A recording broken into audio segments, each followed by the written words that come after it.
In any card game, a wide diversity of strategies and options keep the game both healthy and entertaining. In Pokemon, there are 3 ways to win a game. Take 6 prize cards, your opponent concedes, or your opponent can't draw a card at the start of their turn. Most decks aim to take 6 prize cards as efficiently as possible through their own unique strategy. Some decks, on the other hand, choose the latter.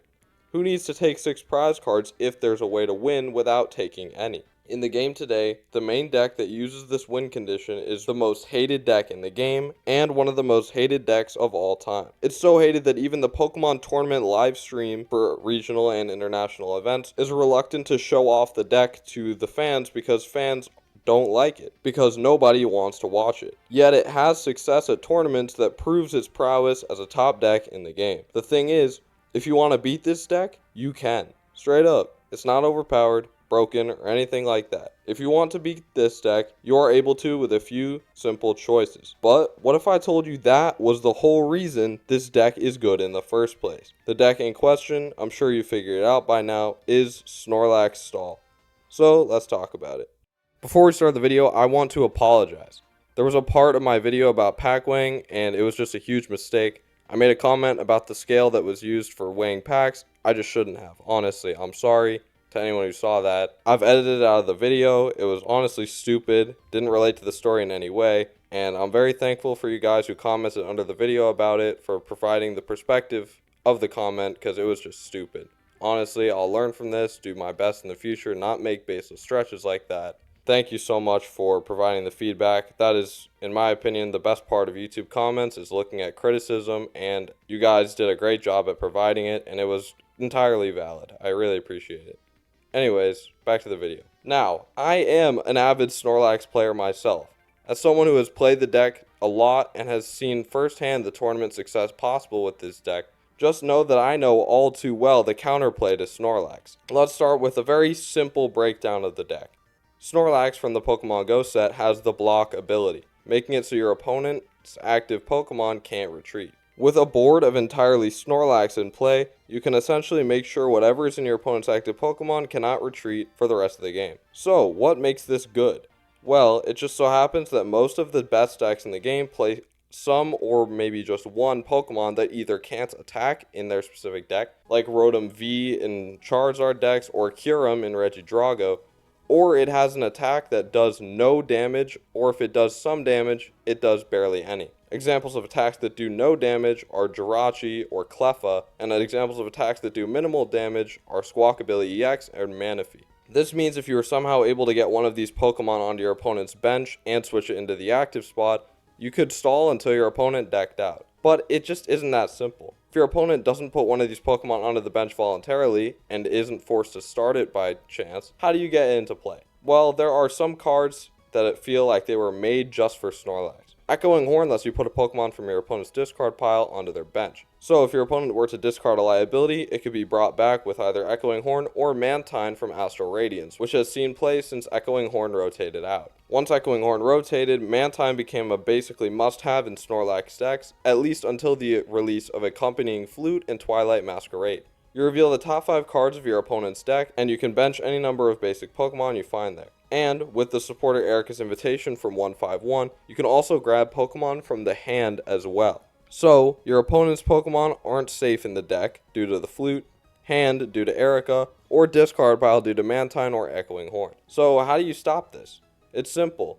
You either A, don't include liability Pokemon in your deck, which in general isn't the right thing to do, because depending on your deck you might need them to function in other matchups, or include tech cards that either help the Snorlax matchup or completely destroy Snorlax. You see, the main weakness to this strategy is cards that switch the active, since if you can't retreat, manual switching cards are the only way to get your Pokemon out of the active spot. There are tons of cards for this purpose, from Switch and Switch Cart to Jet Energy and Pecharunt EX. Being able to manually switch gives you a chance to attack. However, just playing one often isn't enough. Because of Counter Catcher, the Snorlax player is often able to bring the liability up again if you manually switch out no matter what. You would also need to go further regardless, because the other thing is, Snorlax isn't content with you just having these cards to begin with. Misfortune Sisters can mill items from the top 5 cards of your opponent's deck, and Airy can discard up to 2 from the hand. Before the prior rotation, Sydney could also discard Jet Energy from the hand of unsuspecting Lugia V-Star players.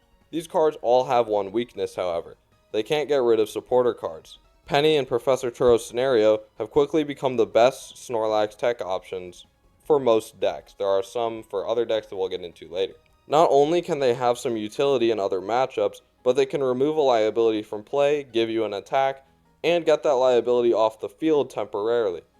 But the problem is you can't just play one and have it be a perfect solution. Stall can often get two liabilities in play consistently, and with 4 counter catcher and usually 2 boss, it can be easy to gust up the other one after you use one of your Turo or Penny. As such, one Turo usually isn't enough.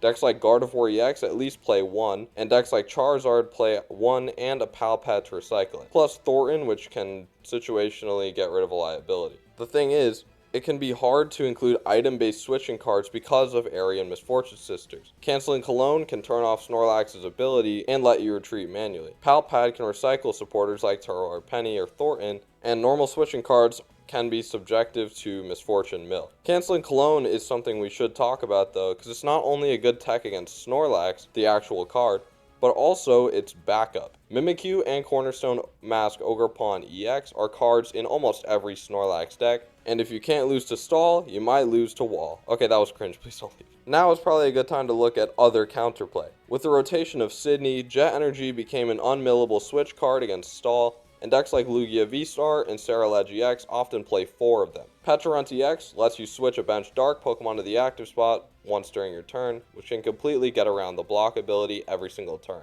Minior can fling itself into the active and one-hit KO a Snorlax for 1 energy due to weakness. Gengar just lets you switch. Simple. There are some more niche options, but in general these cards listed can be enough to beat Snorlax with a decent combination of them. So, why doesn't every deck just play them? The answer is actually quite simple. Because if you want to beat Stall, nothing is stopping you. You could just throw in 4 Turo, Palpad, scoop up Cyclone, Minior. You could throw in all of that if you just want to guarantee that you'll beat Stall.